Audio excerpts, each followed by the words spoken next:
talk about the widgets at the top of the Applications and Websites report that we recently cloned. All of these widgets can be customized to show the data you would like to see, even if it's not in the report you originally cloned.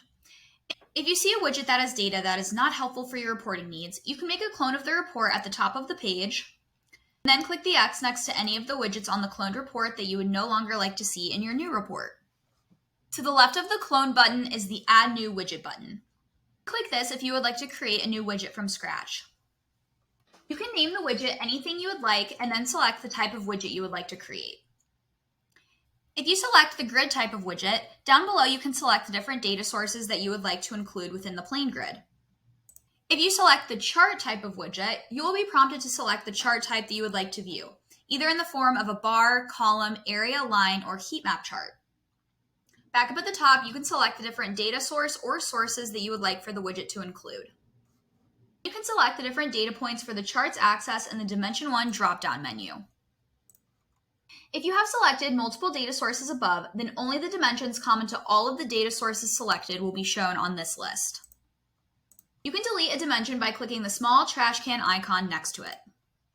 You can optionally select a ranking order for the data sources under the ranking option and enter how many data sources will be shown at a time in the count field.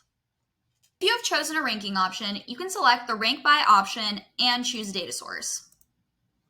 Also optionally select a second set of data points to be displayed on the chart from the Dimension 2 dropdown. In the Measures field, you will have the option to enter what values the chart will display.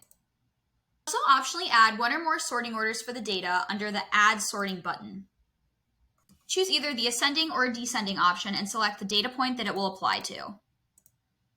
You can click on the green Add Sorting button to add multiple sort orders, and you can delete a sort by clicking on the trash can icon. You can also optionally limit the number of items that will be displayed in the chart by entering it within the Limit field. If you have more than 7 users that you would like to see the correlating data for, you can select this orange bar here to scroll down through the chart. You can use this orange bar on any of the other widgets as well. Finally, hit OK to create the new widget. If you would like to edit any of the other chart types of widgets on this screen, you can click on the gear icon located on the top right of the widget to see the same editing options that we just discussed. For any of the chart widgets you use or create, you have the ability to click on any of the interactive bars to see the data for the information you selected displayed on the plain grid below. You can also make a copy of any of the widgets on the screen by clicking on the Paper Copy button.